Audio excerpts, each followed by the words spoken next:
नमस्कार दोस्तों, आप सभी का स्वागत है चैनल श्रेष्ठ कहानियाँ में। दोस्तों, आज सुनते हैं मुंशी प्रेमचंद जी की एक कहानी जिसका शीर्षक है अग्नि समाधि। साधु संतों के सत्संग से बुरे भी अच्छे हो जाते हैं, किंतु पयाग का दुर्भाग्य था कि उस पर सत्संग का उल्टा ही असर हुआ। उसे गांजे, चरस और भंग का चस्का पड़ गया, जिसका फल यह हुआ कि एक मेहनती उद्यमशील युवक आलस्य का उपासक बन बैठा। जीवन संग्राम में यह आनंद कहाँ। किसी वट वृक्ष के नीचे धूनी जल रही है, एक जटाधारी महात्मा विराज रहे हैं, भक्तजन उन्हें घेरे बैठे हैं और तिल तिल कर चरस के दम लगा रहे हैं। बीच बीच में भजन भी हो जाते हैं। मजूरी धातुरी में यह स्वर्ग सुख कहाँ। चिलम भरना पयाग का काम था। भक्तों को परलोक में पुण्य फल की आशा थी। पयाग को तत्काल फल मिलता था। चिलमों पर पहला हक उसी का होता था। महात्माओं के श्रीमुख से भगवत चर्चा सुनते हुए वह आनंद से विह्वल हो उठता था। उस पर आत्मविस्मृति सी छा जाती थी। वह सौरभ, संगीत और प्रकाश से भरे हुए एक दूसरे ही संसार में पहुंच जाता था। इसलिए जब उसकी स्त्री रुक्मिन रात के 10-11 बज जाने पर उसे बुलाने आती तो पयाग को प्रत्यक्ष क्रूर अनुभव होता। संसार उसे कांटों से भरा हुआ जंगल सा दिखता। विशेषतः जब घर आने पर उसे मालूम होता कि अभी चूल्हा नहीं जला और चने चबेने की कुछ फिक्र करनी है। वह जाति का भर था। गांव की चौकीदारी उसकी मीरास थी। 2 रुपये और कुछ आने वेतन मिलता था। वर्दी और साफा मुफ्त। काम था सप्ताह में 1 दिन थाने जाना, वहाँ अफसरों के द्वार पर झाड़ू लगाना, अस्तबल साफ करना, लकड़ी चीरना। पयाग रक्त के घूंट पी पी कर ये काम करता, क्योंकि अवज्ञा शारीरिक और आर्थिक दोनों ही दृष्टि से महंगी पड़ती थी। आंसू यूँ पूछते थे कि चौकीदारी में यदि कोई काम था तो इतना ही, और महीने में 4 दिन के लिए 2 रुपये और कुछ आने कम न थे।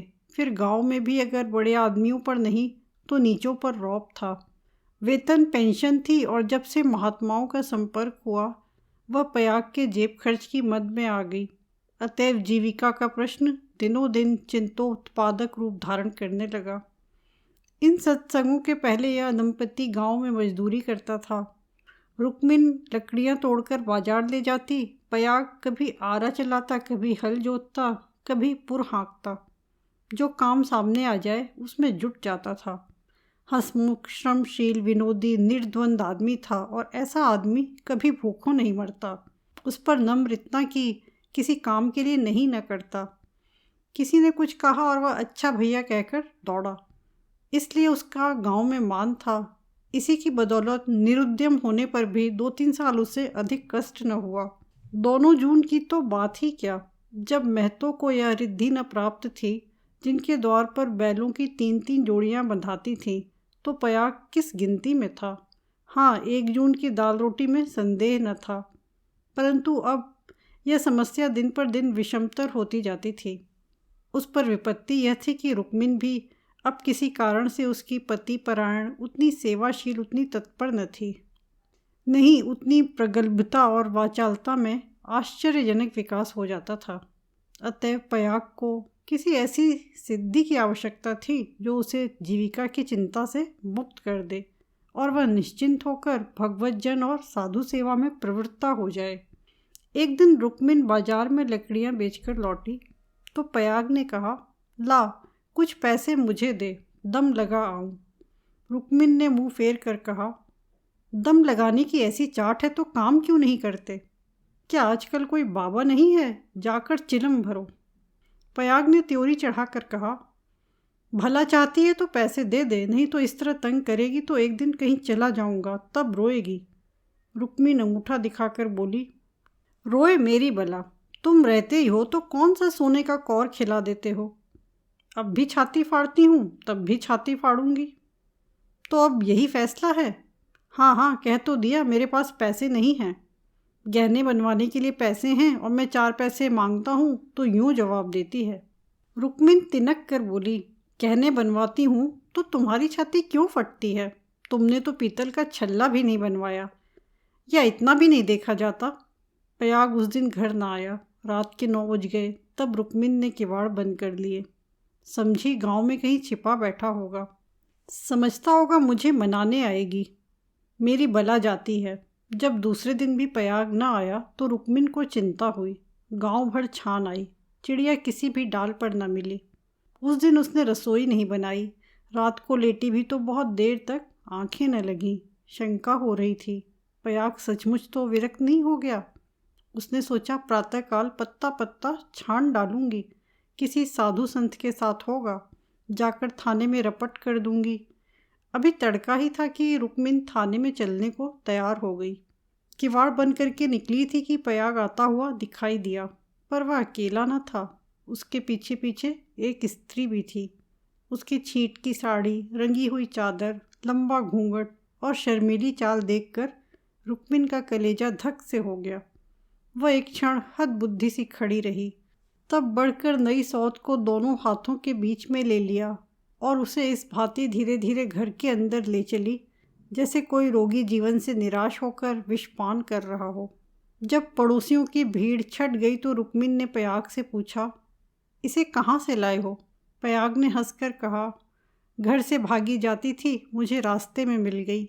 घर का काम धंधा करेगी, पड़ी रहेगी। मालूम होता है मुझसे तुम्हारा जी भर गया।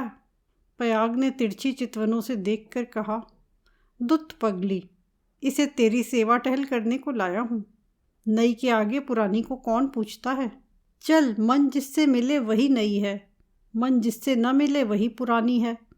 ला कुछ पैसा हो तो दे दे। 3 दिन से दम नहीं लगाया, पैर सीधे नहीं पड़ते।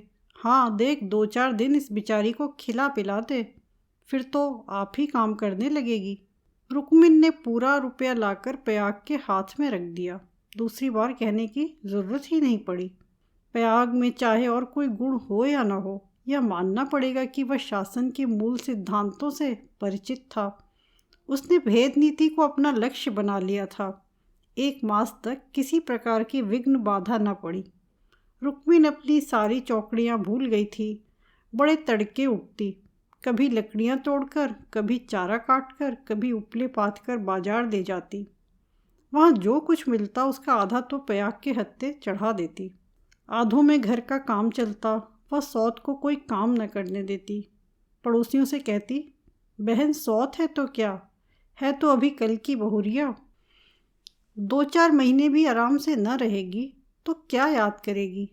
मैं तो काम करने को हूँ ही। गांव भर में रुक्मिन के शील स्वभाव का बखान होता था, पर सत्संगी घाक पयाग सब कुछ समझता था और अपनी नीति की सफलता पर प्रसन्न होता था। एक दिन बहू ने कहा, दीदी अब तो घर में बैठे बैठे जी उबता है, मुझे भी कोई काम दिला दो। रुक्मिन ने स्नेह सिंचित स्वर में कहा, क्या मेरे मुख से कालिक पुतवाने पर लगी हुई है? भीतर का काम किए जा, बाहर के लिए मैं हूँ ही।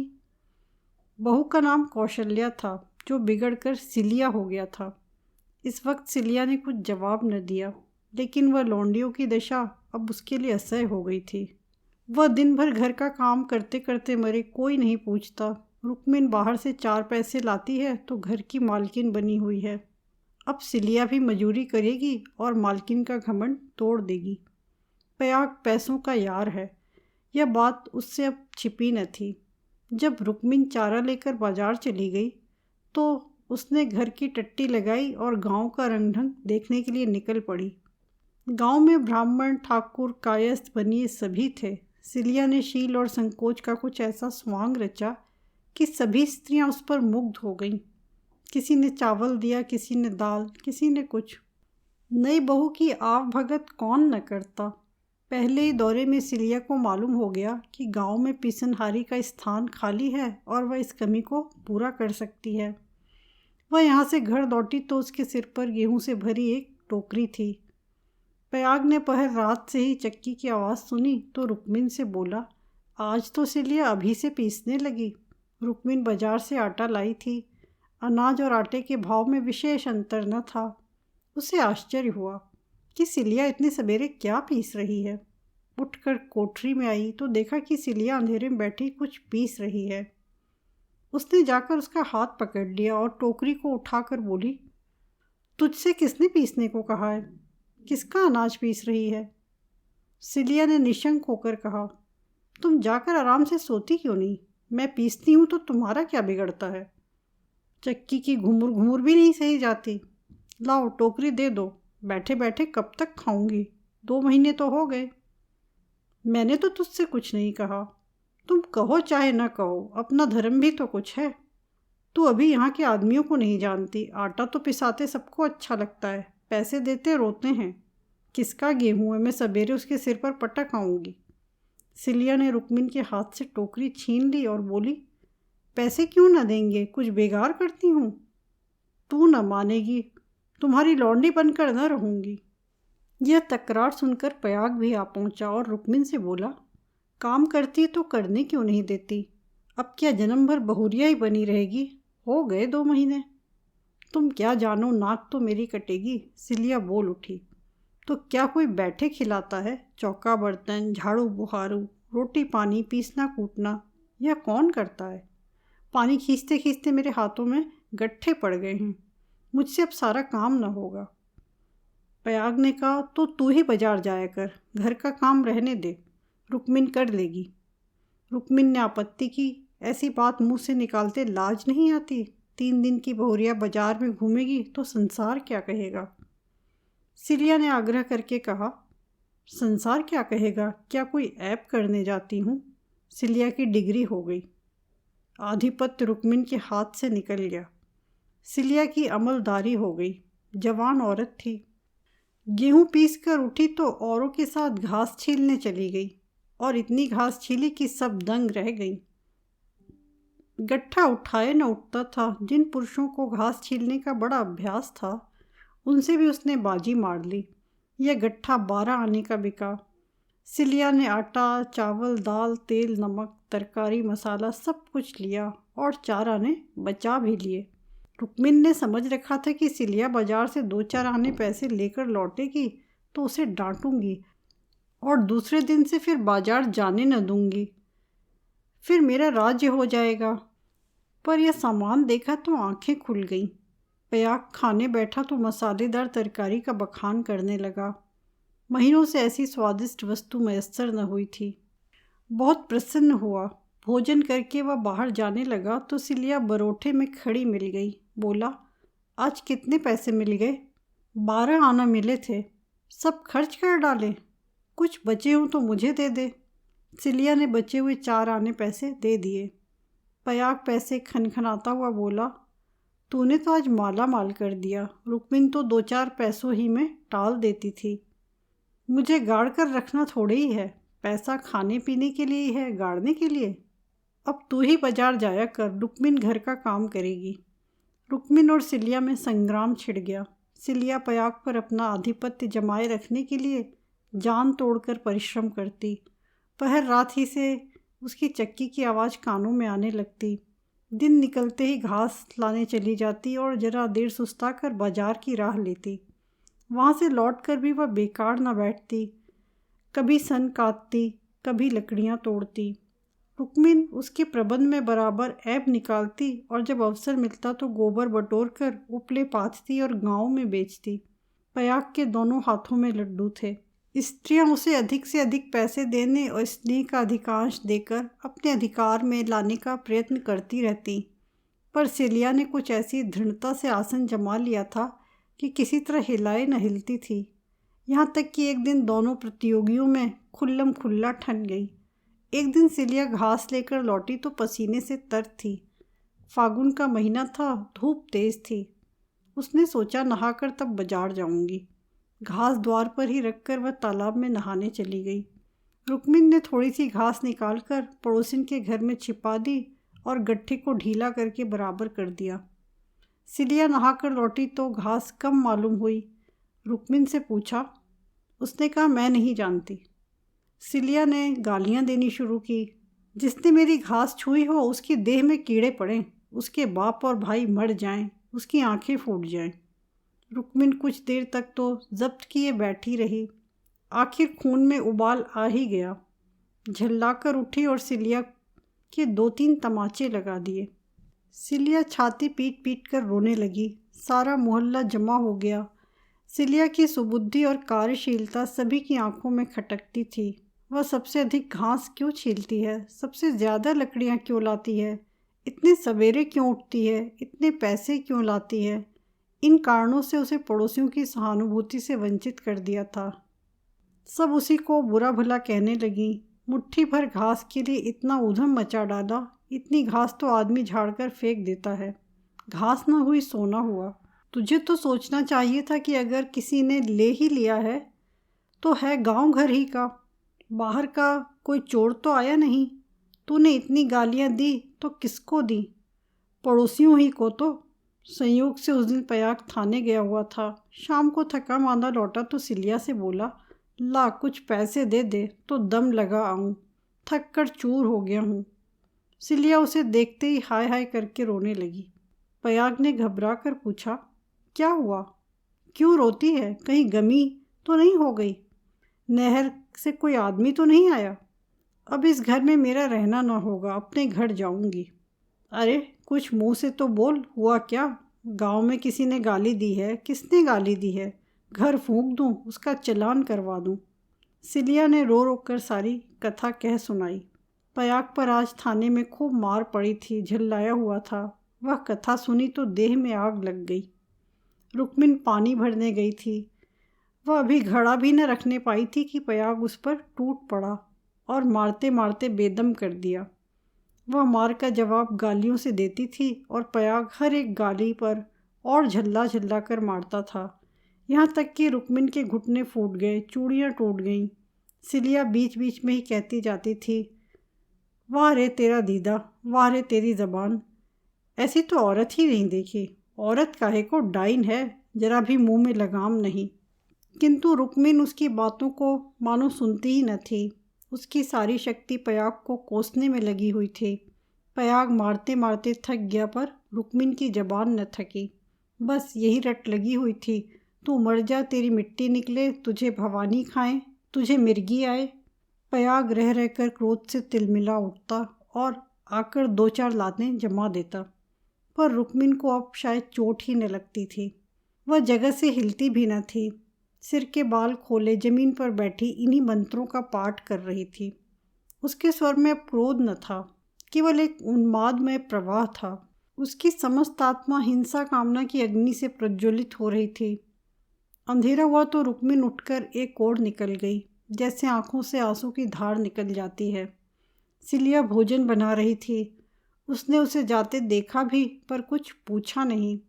द्वार पर पयाग बैठा चिलम पी रहा था। उसने भी कुछ न कहा। जब फसल पकने लगती थी तो 1.5-2 महीने तक पयाग को हार की देखभाल करनी पड़ती थी। उसे किसानों ने दोनों फसलों पर हल पीछे कुछ अनाज बंधा हुआ था। माघ ही में वह हार के बीच में थोड़ी सी ज़मीन साफ करके एक मड़ैया डाल लेता था और रात को खा पी कर आग, चिलम और तम्बाकू चरस लिए हुए इसी मड़ैया में जाकर पड़ा रहता था। चैत के अंत तक उसका यही नियम रहता था। आजकल वही दिन थे। फसल पकी हुई तैयार खड़ी थी। 2-4 दिन में कटाई शुरू होने वाली थी। पयाग ने 10 बजे रात तक रुक्मिन की राह देखी। फिर यही समझकर कि शायद किसी पड़ोसिन के घर सो रही होगी, उसने खा पीकर अपनी लाठी उठाई और सिलिया से बोला, किवाड़ बंद कर ले, अगर रुक्मिन आए तो खोल देना और मना जुना कर थोड़ा बहुत खिला देना। तेरे पीछे आज इतना तूफान हो गया, मुझे न जाने इतना गुस्सा कैसे आ गया। मैंने उसे कभी फूल की छड़ी से भी न छुआ था। कहीं बूढ़ घास न मरी हो तो कल आफत आ जाए। सिलिया बोली, न जाने वह आएगी कि नहीं, मैं अकेली कैसे रहूँगी, मुझे डर लगता है। तो घर में कौन रहेगा? सूना घर पाकर कोई लोटा थाली उठा ले जाए तो? डर किस बात का है, फिर रुक्मिन तो आती ही होगी। सिलिया ने अंदर से टट्टी बंद कर ली। पयाग हार की ओर चला।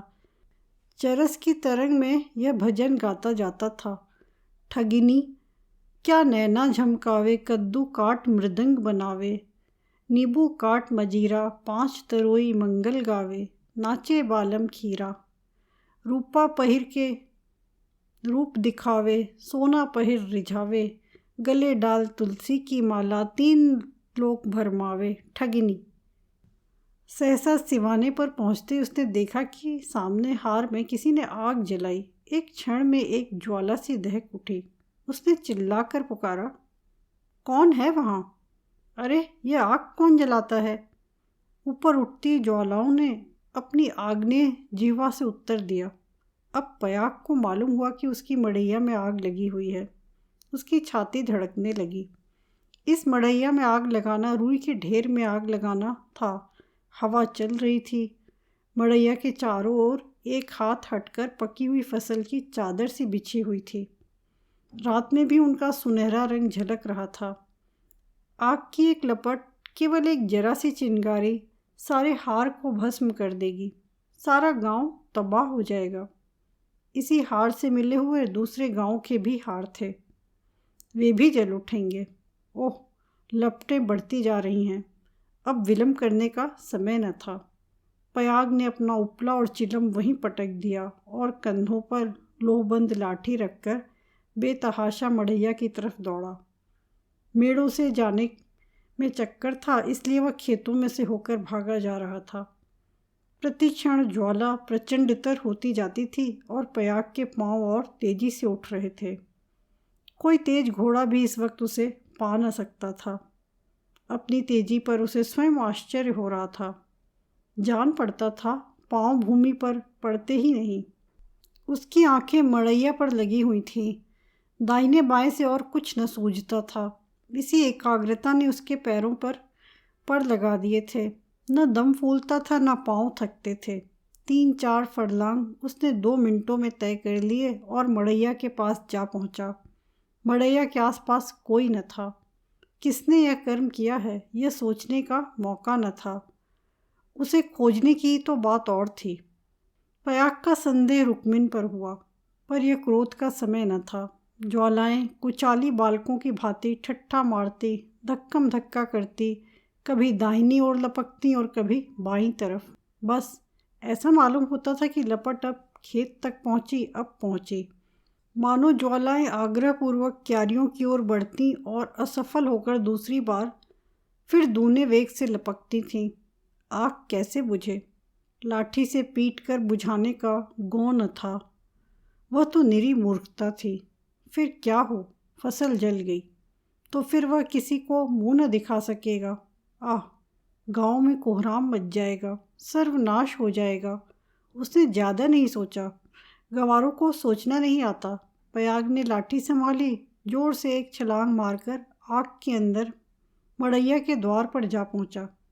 जलती हुई मड़ैया को अपनी लाठी पर उठाया और उसे सिर पर लिए सबसे चौड़ी मेड़ पर गांव की तरफ भागा। ऐसा जान पड़ा मानो कोई अग्नियान हवा में उड़ता चला जा रहा है। फूस की जलती हुई धज्जियाँ उसके ऊपर गिर रही थीं, पर उसे इसका ज्ञान तक न होता था। एक बार एक मूठा अलग होकर उसके हाथ पर गिर पड़ा। सारा हाथ भुन गया, पर उसके पांव पल भर भी नहीं रुके। हाथों में जरा भी हिचक न हुई। हाथों का हिलना खेती का तबाह होना था। पयाग की ओर से अब कोई शंका न थी। अगर भय था तो यही कि मड़ैया का वह केंद्र भाग जहाँ लाठी का कुंदा डालकर पयाग ने उसे उठाया था न जल जाए, क्योंकि छेद के फैलते ही मड़ैया उसके ऊपर आ गिरेगी और अग्नि समाधि में मग्न कर देगी। पयाग यह जानता था और हवा की चाल में उड़ा चला जाता था। 4 फरलांग की दौड़ है। मृत्यु अग्नि का रूप धारण किए हुए पयाग के सिर पर खेल रही है और गांव की फसल पर। उसकी दौड़ में इतना वेग है कि ज्वालाओं का मुंह पीछे को फिर गया है और उसकी दाहक शक्ति का अधिकांश वायु से लड़ने में लग रहा है। नहीं तो अब तक बीच में आग पहुंच गई होती और हाहाकार मच गया होता। 1 फरलांग तो निकल गया। पयाग की हिम्मत ने हार नहीं मानी। वह दूसरी फरलांग भी पूरा हो गया। देखना पयाग, 2 फरलांग की और कसर है। पाँव जरा भी सुस्त न हो। ज्वाला लाठी के कुंदे पर पहुंची और तुम्हारे जीवन का अंत है। मरने के बाद भी तुम्हें गालियां मिलेंगी। तुम अनंत काल तक आहों की आग में जलते रहोगे। बस 1 मिनट और। अब केवल 2 खेत और रह गए हैं। सर्वनाश! लाठी का कुंदा निकल गया। मड़ैया नीचे खिसक रही है। अब कोई आशा नहीं। पयाग प्राण छोड़कर दौड़ रहा है। वह किनारे का खेत आ पहुंचा।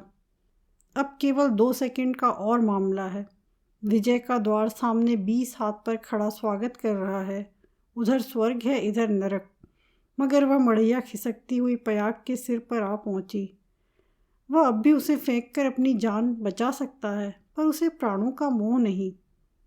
वह उस जलती हुई आग को सिर पर लिए भागा जा रहा है। वहाँ उसके पांव लड़खड़ाए। अब यह क्रूर अग्नि लीला नहीं देखी जाती। एकाएक एक स्त्री सामने के वृक्ष के नीचे से दौड़ती हुई पयाग के पास पहुंची। यह रुक्मिन थी। उसने तुरंत पयाग के सामने आकर गर्दन झुकाई और जलती हुई मड़ैया के नीचे पहुंचकर उसे दोनों हाथों पर दे लिया। उसी दम पयाग मूर्छित होकर गिर पड़ा। उसका सारा मुंह झुलस गया था। रुक्मिन उसके अलाव को लिए 1 सेकंड में खेत के डाढ़े पर आ पहुंची, मगर इतनी दूर में उसके हाथ जल गए, मुंह जल गया और कपड़ों में आग लग गई। उसे अब इतनी सुधि भी न थी कि मड़ैया के बाहर निकल आए। वह मड़ैया को लिए हुए गिर पड़ी। इसके बाद कुछ देर तक मड़ैया हिलती रही। रुक्मिन हाथ पांव फेंकती रही। फिर अग्नि ने उसे निगल लिया। रुक्मिन ने अग्नि समाधि ले ली। कुछ देर बाद पयाग को होश आया। सारी देह जल रही थी। उसने देखा वृक्ष के नीचे फूस की लाल आग चमक रही है। उठकर दौड़ा और पैर से आग को हटा दिया। नीचे रुक्मिन की अधजली लाश पड़ी हुई थी। उसने बैठकर दोनों हाथों से मुंह ढाँप लिया और रोने लगा। प्रातःकाल गांव के लोग पयाग को उठाकर उसके घर ले गए। 1 सप्ताह तक उसका इलाज होता रहा, पर बचा नहीं। कुछ तो आग ने जलाया था, जो कुछ कसर थी वह शोकाग्नि ने पूरी कर दी। दोस्तों, आप सुन रहे थे मुंशी प्रेमचंद जी द्वारा लिखी हुई कहानी अग्नि समाधि। आपको कहानी कैसी लगी? लाइक, कमेंट और शेयर करें और चैनल श्रेष्ठ कहानियाँ को सब्सक्राइब करें। मिलते हैं फिर एक और नई कहानी में। धन्यवाद।